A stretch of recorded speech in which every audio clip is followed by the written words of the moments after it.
그 유명한 마틴 루터 킹 목사의 나에게는 꿈이 있습니다. I have a dream 이 제목의 연설을 잘 아실 것입니다. 한 번쯤 들어보셨지 않습니까? 나에게는 꿈이 있습니다. 언젠가 이 나라가 일어서서 모든 인간은 평등하게 창조되었다는 것이 자명한 진리로 간주된다는 신조의 진정한 의미를 실현해낼 것이라는 꿈입니다. 나에게는 꿈이 있습니다. 언젠가는 조지아의 붉은 언덕 위에 옛 노예의 후손들과 옛 주인의 후손들이 형제의 식탁에 함께 둘러앉는 날이 오리라는 꿈입니다. 자, 이런 식으로요. 나에게는 꿈이 있습니다. 라고 외치면서 그 내용들을 사람들과 함께 나누는, 반복하면서 그 마치 먼 훗날에 그 이루어질 흑백 평등의 세상이 마치 눈에 보이는 것처럼 그렇게 예언자적인 그런 선포를 하는 그런 메시지입니다. 그런 감동적인 설교입니다. 자, 이런 설교가 정말 감동이다 말할 수 있는데요. 하지만 또 이렇게도 말할 수 있지 않겠습니까? 이런 외침을 들으면서 질문하게 되는 것입니다. 그것은 공허한 바람에 지나지 않겠습니까? 그렇게 외쳐본들 무슨 소용이 있습니까? 현실은 그대로이지 않습니까? 뭐가 바뀐다는 말입니까? 외치기만 할 뿐 아니겠습니까? 자, 그렇지만 그러함에도 불구하고 이러한 외침이 사람들의 마음에 감동이 되는 이유는 저는 이렇게 생각합니다. 그렇게 외치는 사람이 크리스천이기 때문입니다. 정말 그렇습니다. 크리스찬의 외침은 다른 것입니다. 우리 그리스도인은 어떤 사람입니까? 우리 그리스도인은 역사의 도전 앞에서 소망을 말하는 사람이다 하겠습니다.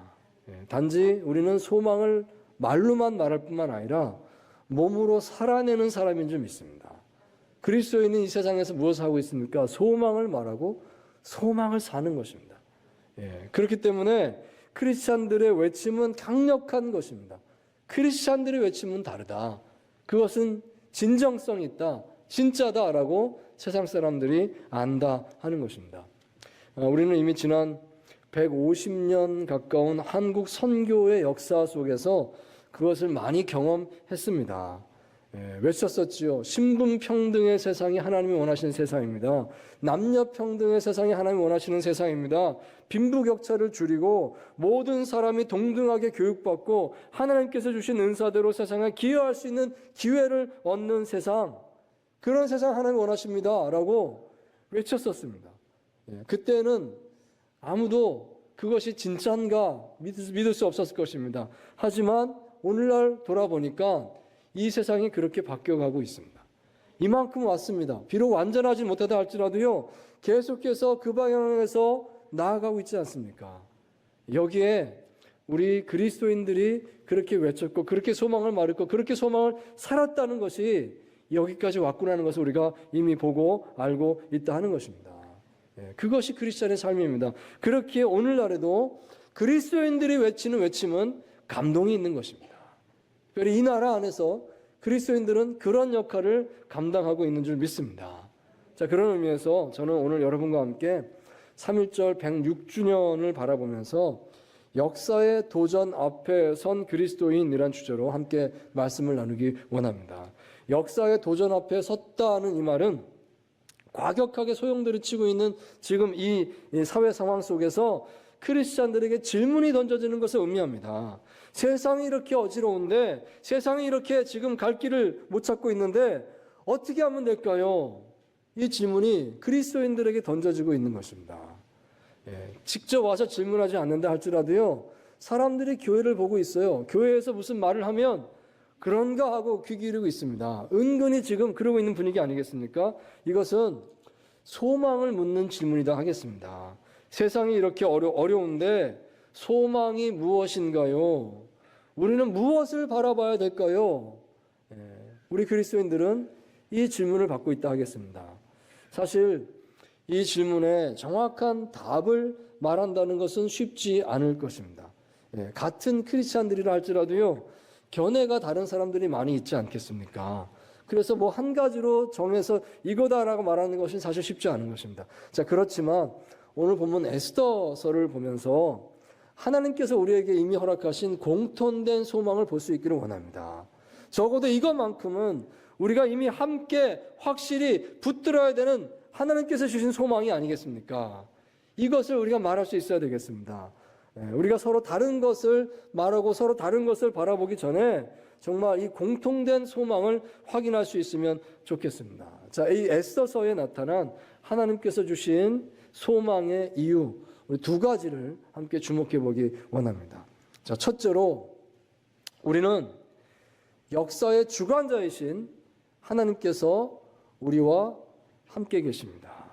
하나님께서는 우리가 알지 못하는 방법으로, 우리가 예상하지 못하는 방법으로 이 복잡한 세상 속에서 한결같이 살아 역사하고 계심을 믿습니다. 이것이 우리의 소망이다 하겠습니다. 하나님은 계십니다. 하나님 지금도 일하고 계신 줄 믿습니다. 여러분 이것을 선포할 수 있게 되길 바랍니다. 자, 에스더서 2장 7절에서 9절까지 말씀을 함께 읽도록 하겠습니다. 시작.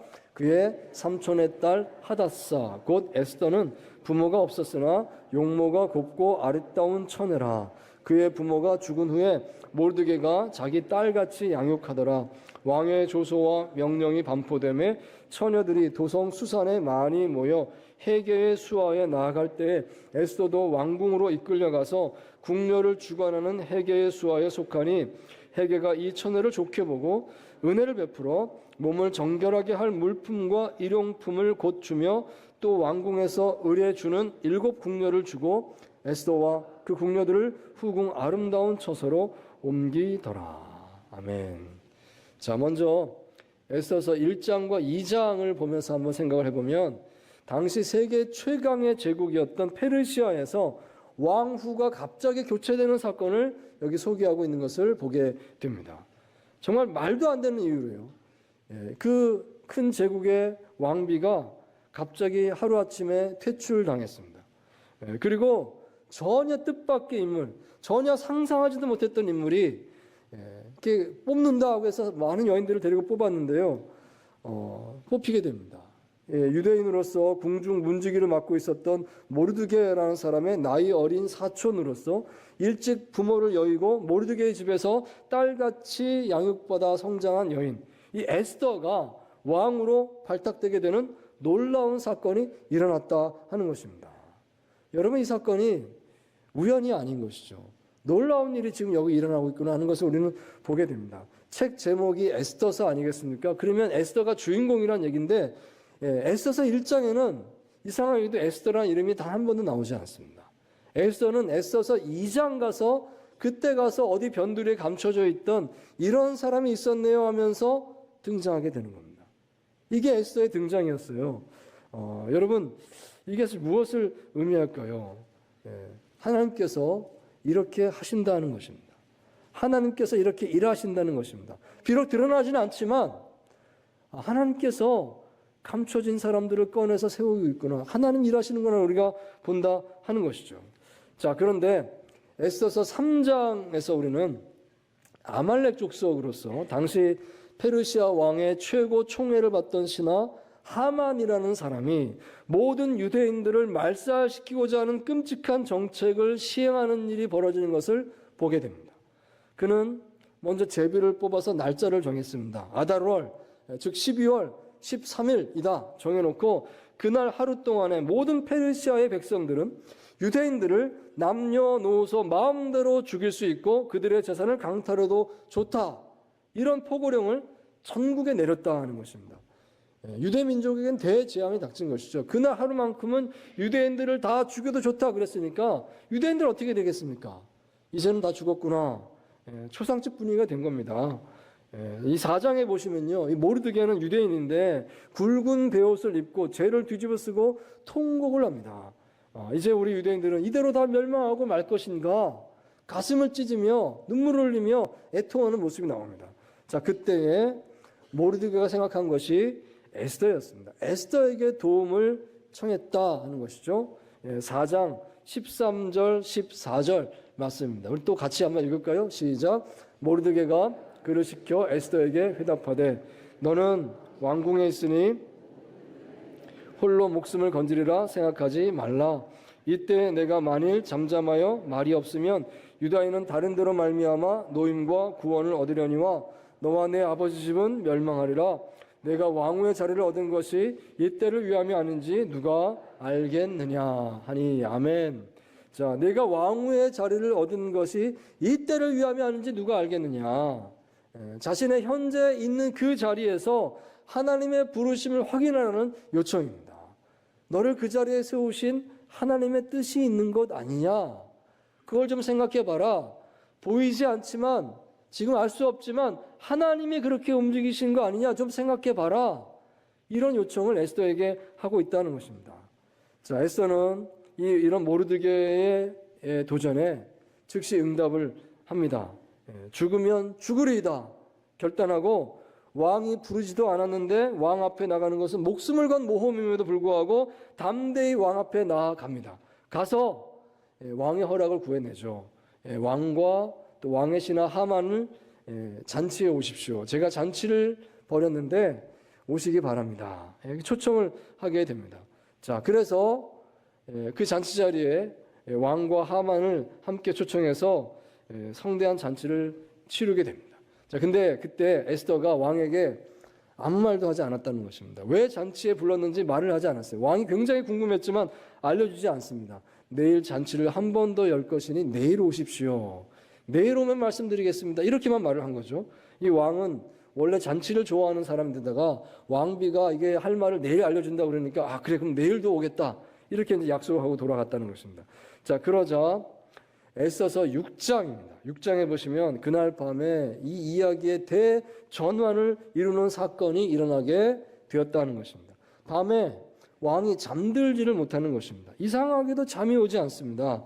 밤새도록 이리 뒤척 저리 뒤척 하면서 잠 못 들고 거의 밤새도록 그냥 뜬 눈으로 새게 됩니다. 새벽에 가서 여봐라, 왕실의 역대 일기를 가져와서 읽도록 하라. 아마도 왕실의 그 역대 일기라는 책이 지루한 책이니까 이거 읽으면 잠을 자겠지, 아마 그런 뜻에서 부른 것 같아요. 그래서 그 책을 옆에서 신하가 읽습니다. 근데 읽는 중에 왕궁 문지기 모르드게가 왕을 죽이려고 역모를 꾸몄던 사람들을 적발해서 왕의 목숨을 구해 주었습니다. 이 대목을 읽게 되었다는 것입니다.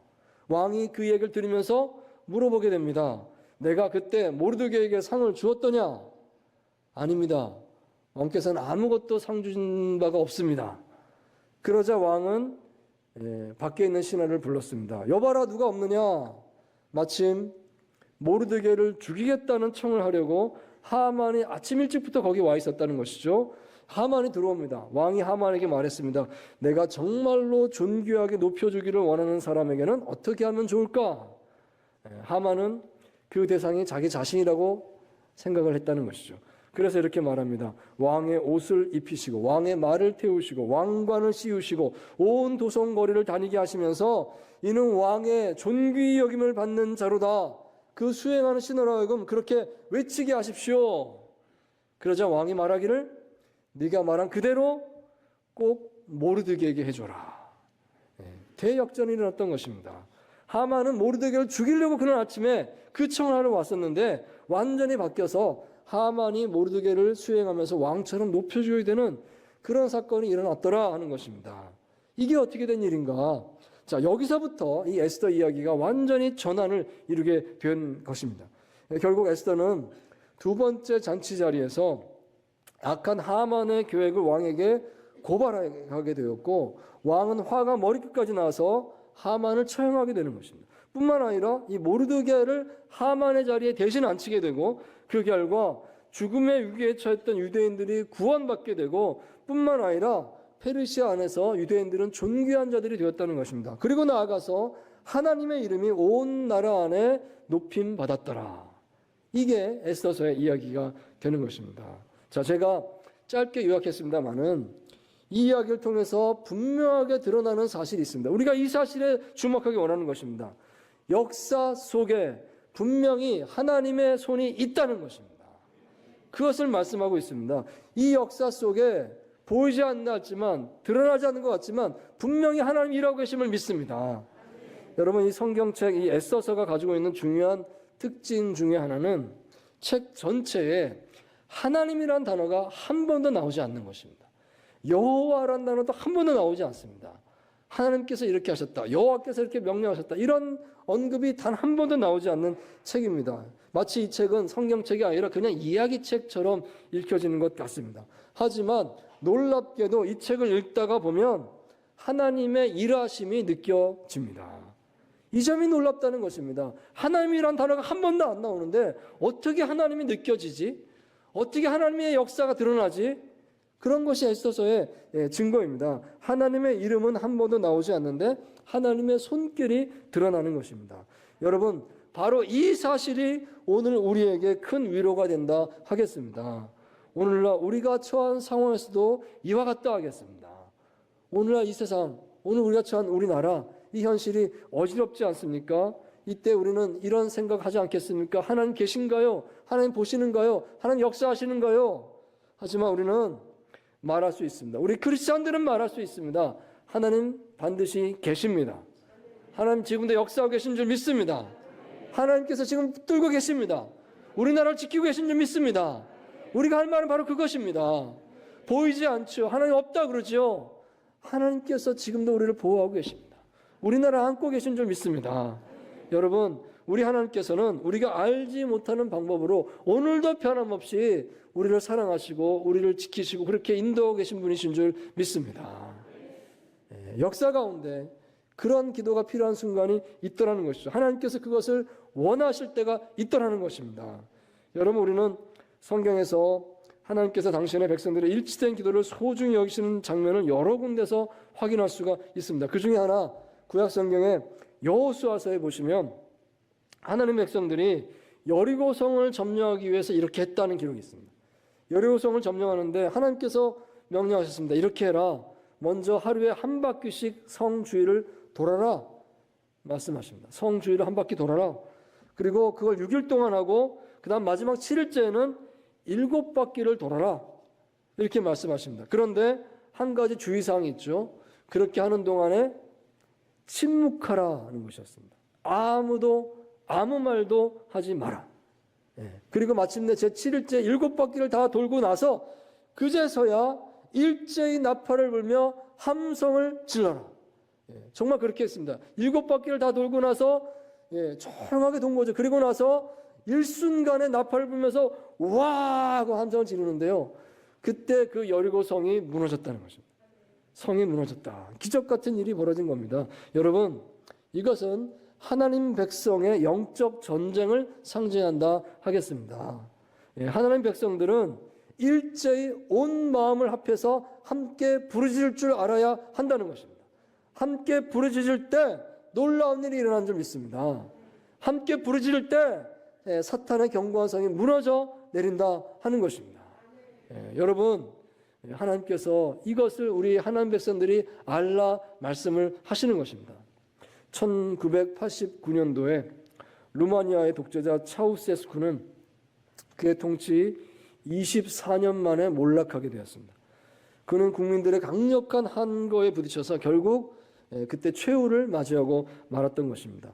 그런데 그때 알려진 사실은 그 절대로 무너지지 않을 것 같았던 그 철권 세력의 처음 반기를 들기 시작한 사람들이 기독교인들이었다는 사실이었습니다.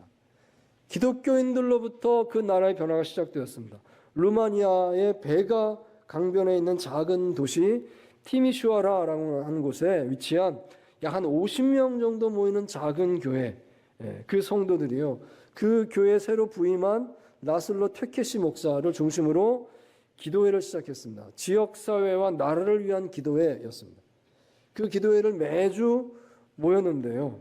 근데 그 기도회에 사람들이 더 모이고 많은 크리스찬들이 더 모여서 함께 기도하게 된 것이죠.